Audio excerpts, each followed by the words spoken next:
नमस्कार, गिरीश गुप्ता के चैनल में आपका स्वागत है। आज हम जिस कंपनी की केस स्टडी करने जा रहे हैं उस कंपनी का नाम है सुजलॉन एनर्जी। इस कंपनी की केस स्टडी के लिए रिक्वेस्ट हमें एडवोकेट डॉक्टर विवेक वैद्य जी ने की है। तो देखिए, सुजलॉन एनर्जी की जो स्थापना है वो 1995 में तुलसी तांती ने की। उनके फादर का कंस्ट्रक्शन बिजनेस था, तो एंटरप्रेन्योरशिप या व्यापार तुलसी जी के जीन्स में ही थी। लेकिन उनको ये कंस्ट्रक्शन का बिजनेस पसंद नहीं आया। उस टाइम 1995 के आसपास रिटेल कारोबार, कपड़े का रिटेल कारोबार और टेक्सटाइल्स का जो कारोबार था ना, वो बड़ा पॉपुलर हुआ करता था गुजरात में और पूरे देश में। तो तुलसी तांती जी ने अपने 3 भाइयों के साथ मिलकर ये एक टेक्सटाइल मिल डाली। अब प्रॉब्लम क्या थी कि उस टाइम कंट्री जो था पावर डेफिसिट था, यानी बिजली आसानी से आती नहीं थी, घरों में ही नहीं आती थी, तो इंडस्ट्री के लिए तो बड़ा मुश्किल हुआ करता था। और आज भी यही स्थिति है। बहुत जगह ऐसा नहीं है कि हमारा देश पावर सरप्लस हो गया है या हमारे देश में पावर की अधिकता है। अभी भी पावर डेफिसिट ही है। और अगर कभी लाइट की शॉर्टेज होती है या पावर की शॉर्टेज होती है तो सबसे पहले इंडस्ट्रियल एरिया की लाइट काटी जाती है। तो जब तुलसी तांती जी को ये प्रॉब्लम आई कि मेरी टेक्सटाइल मिल इस कारण से नहीं चल रही है कि बिजली नहीं आ रही है, तो उन्होंने एक विंड टरबाइन यानी कि पवन चक्की जिसको बोलते हैं वो लगाने का इरादा किया। और यहीं से उनको आइडिया आया कि यार, ये टेक्सटाइल के बिजनेस में कुछ धरा नहीं है और हम ऐसा करते हैं कि विंड एनर्जी का कारोबार करते हैं, क्योंकि बिजली की कमी पूरे देश में है। तो जो मैं प्रॉब्लम फेस कर रहा हूँ वो तो सारी दुनिया ही कर रही होगी। और गुजरात में हवा की स्पीड अच्छी है, तो हवा से बिजली उत्पादन भी आसान है। तो ये सोचकर उन्होंने 1995 में सुजलॉन एनर्जी की स्थापना की। तो पहले ये जाने कि आखिर ये कंपनी सुजलॉन, इसका नाम कहाँ से आया। थोड़ा ऐसा लगता है कोई जर्मन टाइप का नाम है, कोई विदेशी नाम है, लेकिन विदेशी नाम नहीं है। इसके नाम ये 2 शब्दों के से मिलकर बना हुआ है, और एक शब्द हिंदी है और एक शब्द अंग्रेजी है। और अंग्रेजी का भी पूरा ढंग से स्पेलिंग इसमें नहीं है। तुलसी तांती जी का ये कहना था, अगर आपकी जेब में पैसा नहीं है तो आप बैंकों के पास जाइए और वहाँ से सूझबूझ से लोन लीजिए। और वही काम उन्होंने किया। सूझबूझ से उन्होंने लोन लिया। कंपनी का नाम लिखा सूझ, SUZ, सूझ, एंड लोन, LON नहीं रखा उन्होंने, तो सूझलॉन। तो यहाँ से सूझलॉन कंपनी की स्थापना हुई। 2005 में इसका IPO आया। लगभग 510 रुपये में इन्होंने इश्यू प्राइस था, शेयर का इश्यू प्राइस जो था वो 510 रुपये था। सितंबर 2005 में आया IPO। और इतनी ज़बरदस्त इस कंपनी के शेयर्स का क्रेज़ था कि सचिन तेंदुलकर और ऐश्वर्या राय जैसे भी इस कंपनी में इन्वेस्टेड हो गए। तो आपकी और हमारी जैसों की तो हैसियत ही क्या है। इतना इन्होंने उसको ग्लैमराइज कर दिया, विंड मिल के बिज़नेस को या हवा से बिजली उत्पादन का जो रिन्यूएबल एनर्जी के बिज़नेस को, इतना उन्होंने दुनिया में क्रेज़ पैदा कर दिया कि हर आदमी इसमें इन्वेस्टेड हो गया। लोन बढ़ता गया। जैसे जैसे लोन बढ़ा वैसे वैसे बिज़नेस बढ़ता गया। लेकिन जैसे मैंने पहले के कई वीडियो में आपको बोला कि कर्ज कभी नहीं सोता। आपका व्यापार सो सकता है, कर्ज कभी नहीं सोता। वही हुआ, व्यापार में एक डाउन टर्न आया। कर्जा जो है वो दानव की तरह आपके सामने, कंपनी के सामने खड़ा हो गया और कंपनी में डाउन टर्न आया। और एक स्थिति ऐसी आ गई जिसमें कंपनी दिवालिया होने के कगार पर पहुंच गई। खैर, किसी न किसी तरह कंपनी को संवारा गया और ये कंपनी आज जिस प्रेजेंट स्टेट में, जिस कंपनी की हम बात कर रहे हैं, वो बहुत ही गिरते पड़ते और बहुत ही कर्ज़ों को इक्विटी में बदल कर, यानी कर्जा लिया आपने, अब कर्जदारों को आप पैसा नहीं दे पा रहे तो कर्जदार कहते हैं यार कुछ भी मत करो यार, कंपनी में मेरे को शेयर दे दो ताकि ये कंपनी चले तो कैसा ना कैसा मेरे पैसा जो मुझे वापस मिले। कोई अच्छी बात नहीं है ये, लेकिन किसी भी तरीके से किसी कर्जदार को अपना पैसा वापस चाहिए, वरना वो पैसे बट्टे खाते जिसको अपन बोलते हैं वैसे चला जाता है। खैर, बहुत स्ट्रगल किया कंपनी ने, तुलसी तांती जी ने भी बहुत स्ट्रगल किया। हुआ ये कि 64 साल की उम्र में उनका निधन हो गया 2022 में हार्ट अटैक के कारण। 1 अक्टूबर 2022 को तुलसी तांती जी इस दुनिया से हम सबको अलविदा कह गए। अब बात करते हैं विंड एनर्जी की। अब पहले समझते ये हैं कि आखिरकार बिजली कैसे बनती है। तो बड़ा सिंपल तरीका है, आपने जनरेटर देखा होगा घर के आसपास, जो डीजल का जनरेटर होता है आपके घर के आसपास कहीं ना कहीं देखा होगा, आपके हो सकता है घर में ही हो। तो उसमें क्या करते हैं, एक मोटर होती है, इंजन होता है, एक इंजन डीजल इंजन होता है। उस डीजल इंजन में डीजल के थ्रू एक डीजल डाल के उस इंजन को चलाया जाता है और वो एक मोटर को चलाती है। और वो मोटर जो है ना, वो जो मोटर है आप ये समझ लें वो बिजली पैदा करती है। अब बात ये है कि वो मोटर को किस तरीके से घुमाया जाए। डीजल की सहायता से घुमाऊं, डीजल इंजन से घुमाऊं तो भी बिजली बनेगी। अगर मैं हवा से उस मोटर को घुमा दूं तो भी बिजली बन जाएगी। अगर मैं भाप से घुमा दूं तो भी बिजली बन जाएगी।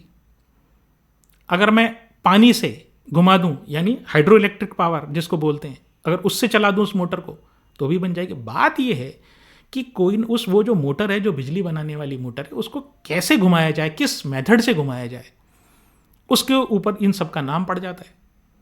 तो अगर आपने हवा से घुमा दी तो विंड पावर होगी, अगर आपने पानी से घुमा दी तो हाइड्रो पावर होगी, अगर कोयले से घुमा दी। अब ये कोयला आप ये मत समझिए कोयला कुछ चलाता है, कोयला कुछ नहीं करता। कोयले से स्टीम बनाई जाती है, जो थर्मल पावर प्लांट जिसको बोलते हैं। तो वो जो स्टीम के जो प्रेशर है ना, उसके थ्रू ये मोटर घुमाई जाती है, तो वो थर्मल पावर प्लांट हो गया। तो ये इसका सिंपल आसानी से एक एक्सप्लेनेशन है कि बिजली कैसे बनती है। तो ये हमको आगे जो हम एक्सप्लेनेशन दे रहे हैं विंड पावर का, कि आखिर ये कंपनी करती क्या है, सुजलॉन एनर्जी आखिर करती क्या है, तो उसको समझने में मदद करेगी।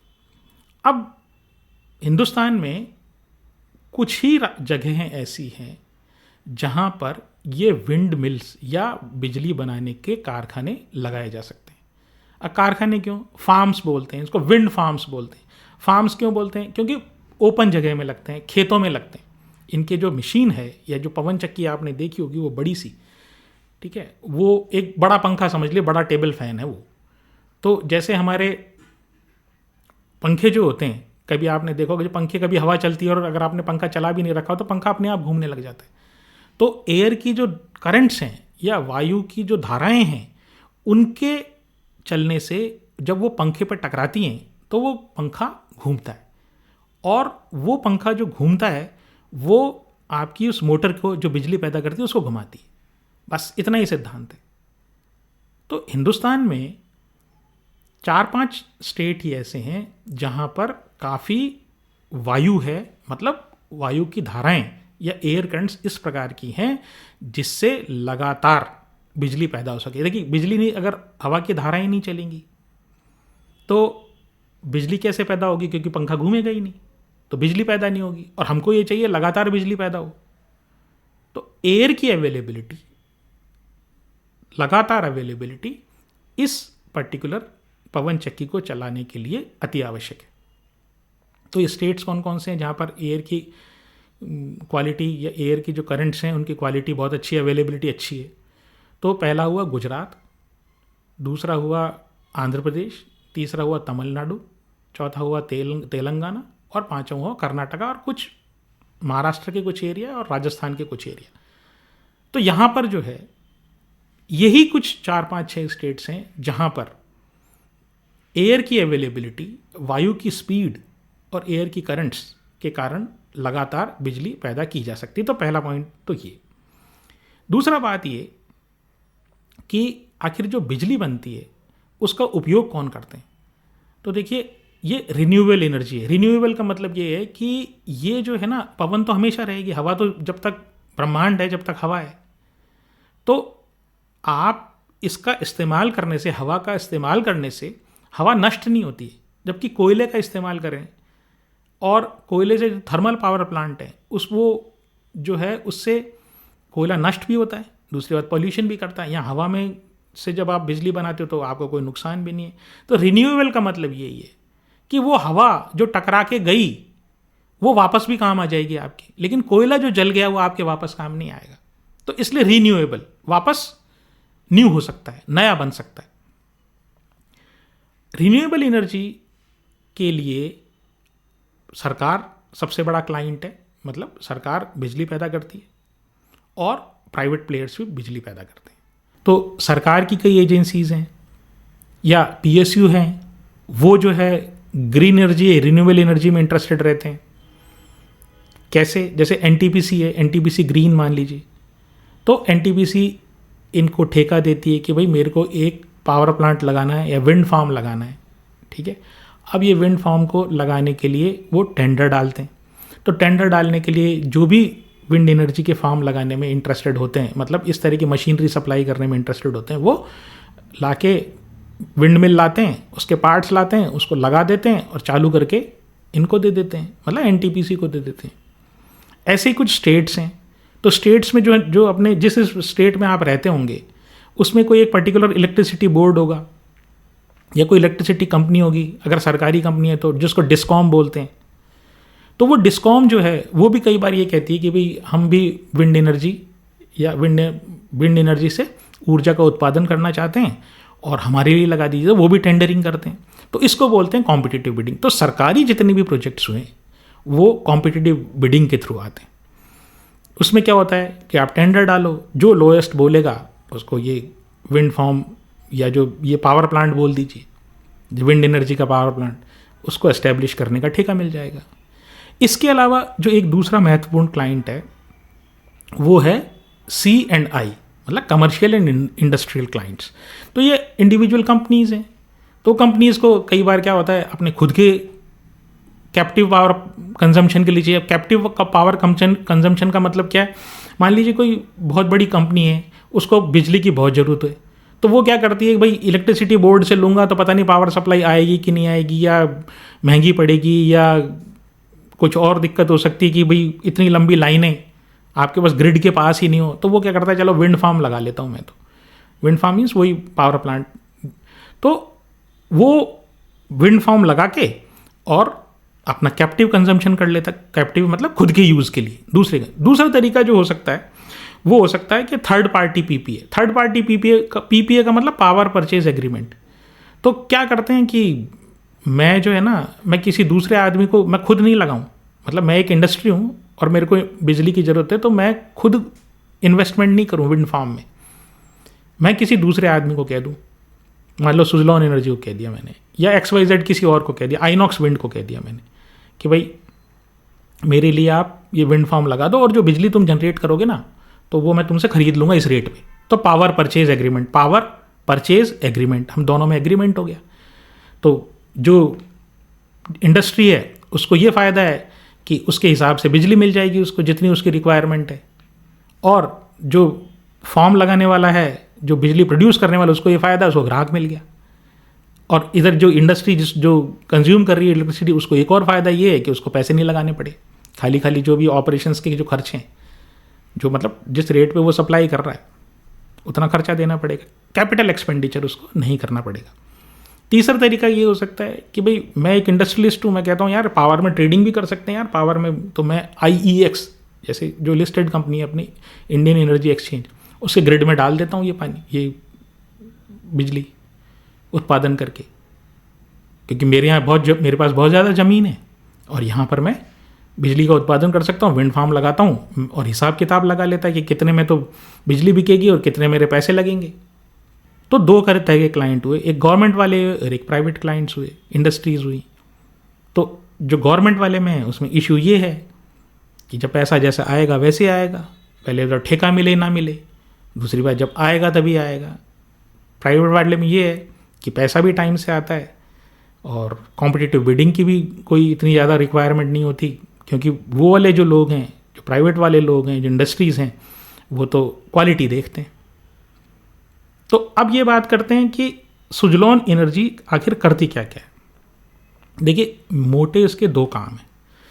एक काम इसका ये है कि ये जो विंड मिल जो है ना, जिसको विंड टर्बाइन जनरेटर WTG, अपन तो विंड मिल बोलेंगे सीधे शब्दों में, तो वो पूरी वो पवन चक्की जो होती है ना वो तैयार करती है, उसके पार्ट्स तैयार करती है, वो ब्लेड्स तैयार करती है, वो पंखे जो घूमते हैं वो उसके अंदर की मशीनरी तैयार करती है। एक काम तो ये। और जो दूसरा काम है, मेजर काम, वो है ऑपरेशन एंड मेंटेनेंस। मतलब जो आपने एक बार पवन चक्की के, बहुत सारी पवन चक्की एक जगह आपने लगा ली, तो उसके बाद वो उनकी लाइफ बहुत ज़्यादा नहीं होती, उनकी 20 साल लाइफ होती है मैक्सिमम। तो 20 साल की लाइफ में उनको मेंटेन करना पड़ता है। वो कैसे मेंटेन करना था वो मैं बताऊंगा आपको। तो जो इनका विंड टरबाइन का जो काम है, जो यानी वो पवन चक्की जो लगाने का काम है, ये पवन चक्की लगाकर ईपीसी कर लेते हैं। ईपीसी का मतलब इंजीनियरिंग, प्रोक्योरमेंट एंड कंस्ट्रक्शन। कहने का मतलब ये, डिज़ाइन भी आप करो, रॉ मटेरियल भी आप लाओ, और कंस्ट्रक्शन भी आप करो, बनाओ भी आप, और मेरे तो लगा के दे देना। टर्न की प्रोजेक्ट भी लेते। ये विंड रिसोर्स मैपिंग में भी, भाई किसी आदमी को ये चाहिए कि इस एरिया में मुझे ये बताओ कि अगर मैं इसमें विंड मिल लगा लूँ तो आखिरकार कितनी बिजली का उत्पादन हो जाएगा। हिसाब तो लगाएगा ना कोई आदमी। अगर कोई व्यापारी विंड मिल लगा रहा है तो पहले उस प्रोजेक्ट की वायबिलिटी या कितना पैसा उससे बनेगा ये भी तो देखेगा वो। तो उस व्यापारी के लिए या उस इंडस्ट्रियलिस्ट के लिए ये विंड रिसोर्स मैपिंग भी करके देते हैं। फिर ये सूटेबल साइट्स बताते हैं। मान लीजिए किसी को विंड एनर्जी के बिजनेस में आना है, उसको पावर प्लांट लगाना है, तो भाई कहाँ लगाऊं, किस जगह लगाऊं, तो ये वो भी बताते हैं कि भाई प्रॉपर लोकेशन और प्रॉपर जगह आपकी ये होगी, ये 5-7 जगह हैं, आप इसमें से ढूंढ लीजिए। फिर पावर इवैक्यूएशन का काम भी करते हैं। अब ये पावर इवैक्यूएशन क्या हुआ, देखिए साहब, बिजली बनी ना, आप बिजली को स्टोर नहीं कर सकते। बिजली में सबसे बड़ी प्रॉब्लम ये है, या तो आप कंज्यूम करो या वो ख़त्म हो गई। तो वो क्या होता है कि आपको एक ग्रिड में डालना पड़ता है। जैसे आपका तो मान लीजिए गुजरात में किसी कोस्टल एरिया में है। अब जब आप कोस्टल एरिया में हैं और आपको शहर में बिजली सप्लाई करनी है, तो आपका कोई नेटवर्क होगा ना, उस नेटवर्क में जाओगे, उस नेटवर्क में अपने तार जोड़ोगे, तभी तो वो बिजली सप्लाई होगी। तो ये आपकी लोकेशन से, आपकी साइट से दूसरी जगह जहाँ पर वो ग्रिड है वहाँ तक का पूरा पावर इवैक्यूएशन, यानी उस पावर को वहाँ से तारों से जोड़ना कि इस विंड फार्म से कैसे पावर इस ग्रिड में जाएगी, वो सारा काम भी ये करके देते हैं। इसके अलावा सबसे बड़ी प्रॉब्लम जो विंड फार्म में है वो ये है कि आपको जगह बहुत चाहिए। तो जब बहुत ज़्यादा जगह चाहिए तो लैंड एक्विजिशन होना चाहिए। अब प्राइवेट प्रोजेक्ट्स में तो लैंड एक्विजिशन इतना मायने नहीं रखता, क्योंकि प्राइवेट वाले जो होते हैं ना वो पहले लैंड खरीद के रखते हैं। लेकिन सरकारी प्रोजेक्ट में जब आप लैंड एक्विजिशन करने जाते हो तो बड़े चक्कर पड़ते हैं। कई बार प्राइवेट वाली जगह भी बहुत जगह चक्कर पड़ जाते हैं कि भाई यहाँ हमारी ज़मीन ले ली, हमारी तो नेचुरली किसी किसान की अगर आप ज़मीन लोगे और उसको नुकसान होगा तो वो तो चिल्लाएगा ही ना। दर्द तो किसान को हो रहा है, आपने तो विंड फार्म लगा लिया, अब वो किसान जो है वो बेचारा परेशान हो रहा है, वो गरीब आदमी है। तो लैंड एक्विजिशन की जो प्रॉब्लम्स हैं या जो रूल्स एंड रेगुलेशन के हिसाब से लैंड कैसे एक्वायर करनी, किसको कितना मुआवजा देना है, तो ये भी सब काम करके देते हैं। फिर साइट डेवलपमेंट करते हैं कि भाई ज़मीन की लेवलिंग करनी है, ज़मीन की मॉनिटरिंग करनी है, ज़मीन की आपको ये देखना है कि ये लोकेशन प्रॉपर है या नहीं है। अब ऑपरेशन एंड मेंटेनेंस का दूसरा इनका पार्ट है। तो ऑपरेशन मेंटेनेंस जैसे मैंने बताया कि इस जो विंड फार्म होता है, इसकी जो उम्र जो होती है वो करीब करीब 20 साल होती है एक विंड की। और दूसरी बात क्या है, इसमें नुकसान होने के बहुत चांसेस होते हैं क्योंकि ब्लेड्स बहुत बड़ी बड़ी होती हैं। अब ब्लेड्स बड़ी होने से क्या हुआ कि जो विंड है ना वो कई बार बहुत तेज़ चलती है, कई बार बहुत स्लो चलती है। स्लो चलेगी तो आपका बिजली का उत्पादन नहीं होगा, और बहुत फास्ट चलेगी तो होगा क्या, वो इतनी तेज़ घूमने लग जाएंगी कि आपकी जो नीचे की मशीनरी है ना उसको डैमेज होने का खतरा हो जाता है। और दूसरी एक पर्टिकुलर डायरेक्शन में आपने विंड मिल लगाई, दूसरी डायरेक्शन में हवा चलने लग गई तो भी ये एक बड़ी मुसीबत है। तो वहाँ पर भी ब्लेड्स का जो मशीनरी है उसकी, मतलब वो जो पंखे हैं उसके विंड मिल के, वो डैमेज होने का खतरा रहता है। तो ये क्या करते हैं, ये ऑपरेशन एंड मेंटेनेंस भी करते हैं कि भाई आपने पावर प्लांट लगा दिया, अब हम क्या है, हम एएमसी ले लेते हैं एक तरीके से। जैसे अपन कंप्यूटर्स वाले में होता है ना कि लोग एएमसी ले लेते हैं, एनुअल मेंटेनेंस कॉन्ट्रैक्ट, कि भाई बीच बीच में हम पूरे साल का हमारे मेंटेनेंस का जिम्मेदारी हमें दे दो, जो भी खर्चा होगा एक मुश्त हमको खर्चा दे दीजिएगा, अगर स्पेयर पार्ट कुछ होगा तो स्पेयर पार्ट हम लगा देंगे आपकी, ठीक है। उसके चार्जेस या तो साथ होंगे या अलग होंगे। तो ये ऑपरेशंस एंड मेंटेनेंस सर्विसेज भी लेते हैं।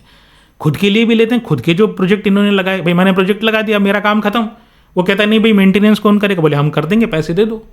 अब इन्होंने हो सकता है दूसरे केस में ये हो सकता है कि इन्होंने हो सकता है नहीं लगाया हो, वो पर्टिकुलर प्रोजेक्ट इन्होंने नहीं लगाया, मतलब सुजलॉन ने नहीं लगाया, किसी दूसरी कंपनी ने लगाया, आइनॉक्स विंड ने लगाया या सीमेंस ने लगाया। तो ये क्या करते हैं, ये कहते हैं ठीक है उन्होंने लगाया कोई बात नहीं, हम भी इनको भी मेंटेन कर देंगे। तो दूसरा इनका ये, तो ये दो इनके मेजर रेवेन्यू के सोर्स हैं। एक ऑपरेशन एंड मेंटेनेंस, जिसमें बहुत करीब 30% इनका आय का 30% भाग इससे आता है, और 70% भाग इनका विंड टरबाइन जनरेटर या वो मशीनरी जो होती है उसको मैन्युफैक्चर करने से आता है। 17 देशों में इनका प्रेजेंस है, 17 देशों में इनका प्रेजेंस है, मतलब 17 देशों में ये विंड टरबाइन के प्रोजेक्ट्स लगा चुके हैं। अब बात ये करते हैं कि इनके कॉम्पिटिटर कौन कौन है। देखिए एक कॉम्पिटिटर का तो मैं लगातार नाम ले रहा हूँ, वो है आइनॉक्स विंड, फिर सीमेंस भी है, फिर जीई भी है, फिर वेस्टास भी है, और फिर चाइना के जो मैन्युफैक्चरर्स हैं उनका भी कंपटीशन है। अब ये बात तो समझ में आ गई, फिर इसमें लगती तो ठीक ही है। अब विंड टरबाइन तो ऐसा लगता है कि बरसों तक चलने वाली कहानी है, नहीं देखिए ऐसा नहीं है। पहली चीज़ तो ये है कंपटीशन बहुत ज़्यादा है, बहुत ही ज़्यादा, इस एरिया में बहुत ज़्यादा कंपटीशन है। दूसरा क्या है, इस पर्टिकुलर कंपनी के ऊपर की जो हिस्ट्री रही है ना, जैसे मैंने आपको बताया उठापटक वाली हिस्ट्री रही है, तो इक्विटी बहुत ज़्यादा है इनकी, ठीक है। डेट इन्होंने कम किया है, लेकिन डेट कैसे कम किया है, अरे भाई जिसने बेचारे ने इनको कर्ज दिया, कर्जा वापस आ नहीं रहा, वो सोचता है कि यार अगर ये कंपनी मर गई या डूब गई तो मेरे वैसे भी कर्जा खत्म हो जाएगा, मतलब मैं वैसे भी कुछ भी वसूल नहीं कर पाऊंगा, तो चलो कोशिश ये करते हैं इसको कैसे ना कैसे करते हैं इस कंपनी को चला दें। तो वो कहता है यार मुझे इसमें से पार्टनरशिप दे दे। मैं बड़ी साधारण शब्दों में बता रहा हूँ, पार्टनरशिप नहीं, इक्विटी स्टेक लेना बोलते हैं उसको। तो भाई चल मेरे को तो पार्टनरशिप दे दे, अब मैं उसका पार्टनर बन गया, अब कभी कुछ मिलेगा तब मिल जाएगा, वो उम्मीद में जी रहा है वो। तो इनकी जो हिस्ट्री है ना वो डेट से भरी हुई हिस्ट्री है।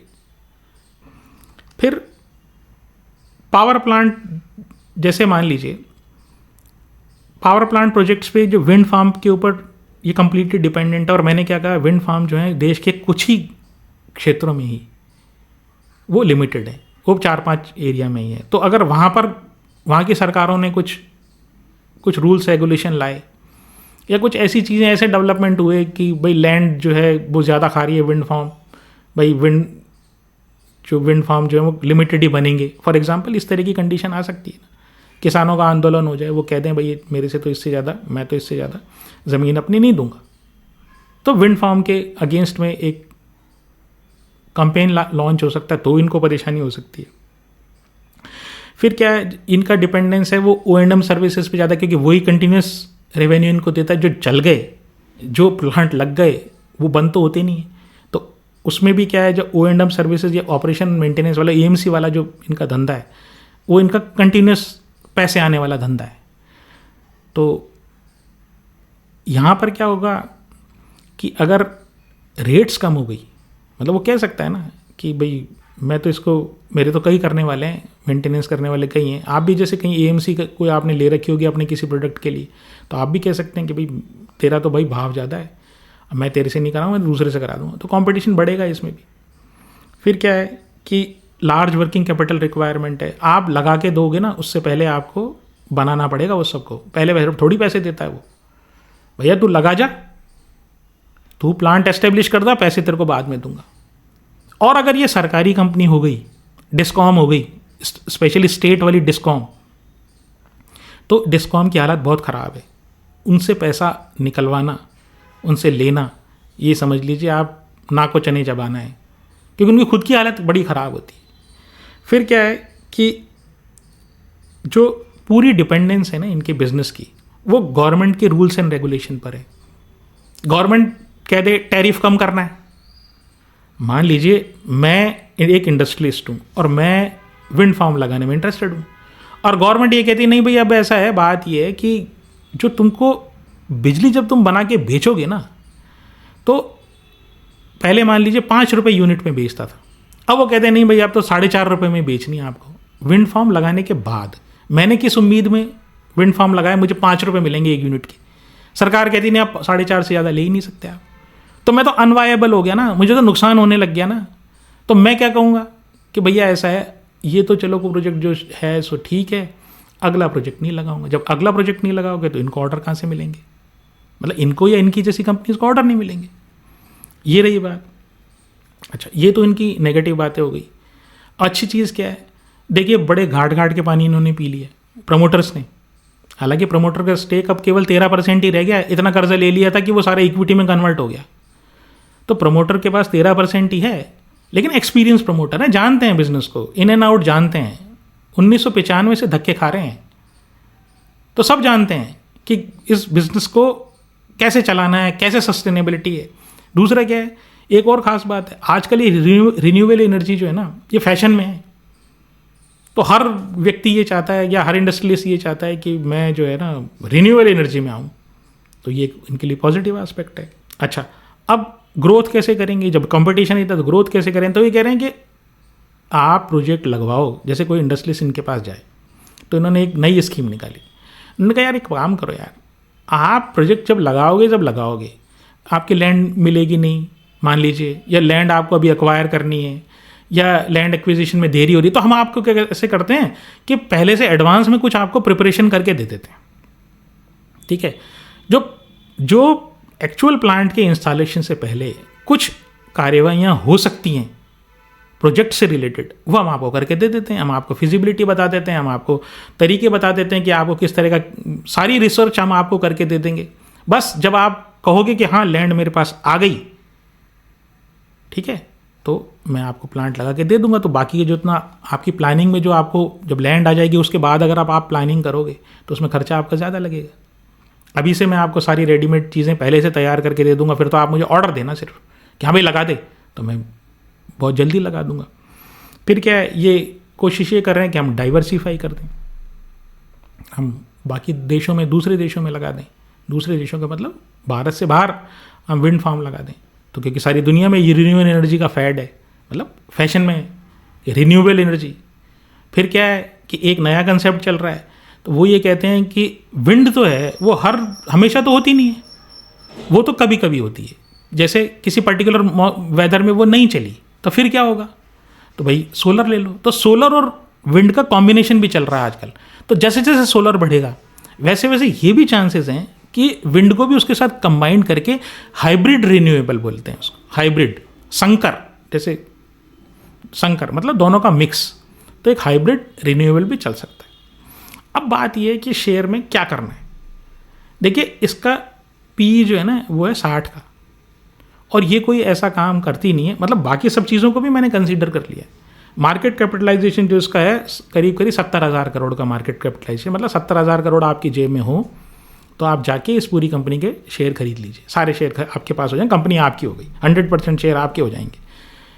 अब 70,000 करोड़ की मार्केट कैप और यहाँ पर 60 का पी, तो भाई ऐसा तो कोई तुम काम कर नहीं रहे हो। मैंने आपको कहा ना, पी मैं ज़्यादा उसको देता हूँ, या एक निवेशक पी हमेशा उस चीज़ को ज़्यादा देता है जिसकी आगे आने वाले भविष्य में ग्रोथ की और पैसे कमाने की उम्मीद ज़्यादा हो। इसका मतलब क्या है, ये जो कंपनी जितने कमा रही है ना उसका 60 गुना आप दे रहे हो, ऐसे समझ लीजिए आप। ये 1 रुपया कमाती है हर साल फॉर एग्जाम्पल, और आप उम्मीद ये करें कि ये 1 ही रुपया हर साल कमाएगी, तो 60 साल में आपके पैसे वसूल होंगे। तो कोई ऐसा कंपटीशन बहुत है, कंपनी की हिस्ट्री ख़राब है, डेट वाली है ना, और बार बार डेट को इक्विटी में कन्वर्ट किया जा रहा है। हालांकि डेट इनका अब कम हो गया क्योंकि वो इक्विटी में कन्वर्ट हो गया, लेकिन फिर भी वर्किंग कैपिटल रिक्वायरमेंट है। इसके अलावा इस कंपनी की इतनी सारी सब्सिडरीज हैं, छोटे छोटे बेटे पोते जिसको बोलते हैं, एक सब्सिडरी को दूसरी सब्सिडरी मर्ज कर देते हैं।